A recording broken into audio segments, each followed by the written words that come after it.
안녕하십니까. 웹툰 고수를 리뷰하는 절대고수입니다. 오늘은 2부 115화 리뷰를 하도록 하겠습니다.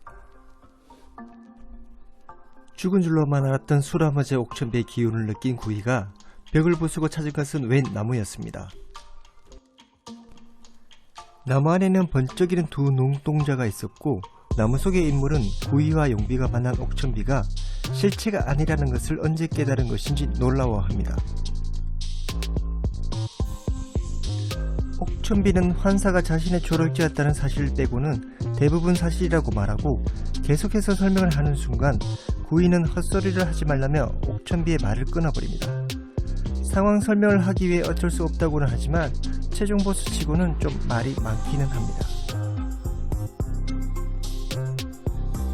구이는 옥천비에게 시간이 더 필요한지 물어보고, 옥천비가 교묘하게 단서들을 흘려서 용비와 구이를 유인했음을 추궁합니다. 죽음을 가장해서 용비와 구이의 추격을 벗어날 수 있었음에도 총복선을 떨어지지 못하게 하는 모순된 행동들에 대해 구이는 계속 의문을 품습니다. 옥천비는 용비와 구이와의 싸움 이후에 기혈이 파괴되어 운기조식조차 불가했으며 단 때문에 목숨을 구할 수 있었다고 얘기합니다. 즉 50년 전 대마교전에서 옥천비는 용비와 구이에게 싸움에서 패했던 걸로 추정해 볼 수 있습니다. 구이와 용비도 심각한 부상을 당했던 걸로 얘기를 했습니다만 단과 같은 기물의 도움 없이 극복했기 때문입니다. 그런데 여기서 식룡수라는 또 희귀한 아이템이 등장합니다. 옥천비는 과거 무해곡의 개인이 내력을 회복하기 위해 사용한 것이 흡성대법이라고 얘기해줍니다. 무해곡의 개인은 용비불태 17권에 등장하는 인물로 도관용이라고 불리우는 혈사문의 장문이며 이름은 고협입니다.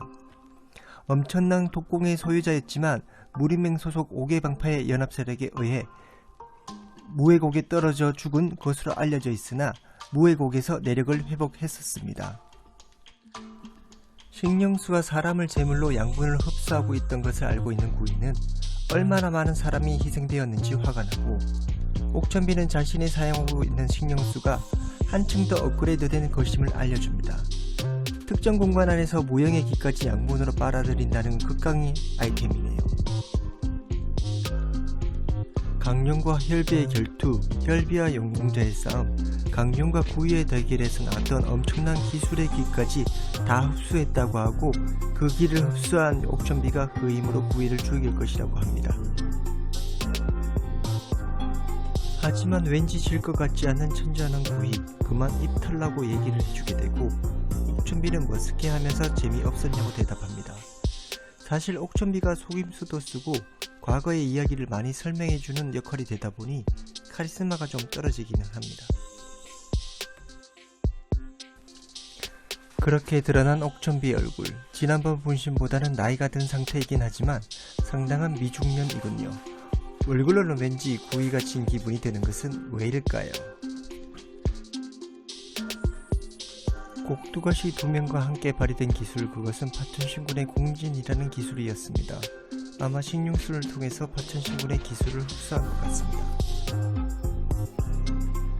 공진의 길을 느낀 용비, 홍해명, 강룡, 그리고 청곡산 부근에서 지켜보던 백마곡, 흑가랑 단간, 엄청난 크기의 공진을 보면서 이미 식룡수를 통해 수많은 길을 흡수한 옥천비가 얼마나 강할지 상상이 가지 않습니다.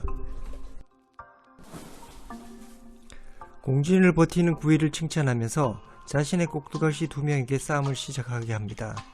구이에게 상대가 될 수가 없겠지만 공진 안에서는 옥천비의 내력으로 움직이는 꼭두가시는 저항을 받지 않기 때문에 구이의 상대가 될 것이라고 얘기해줍니다.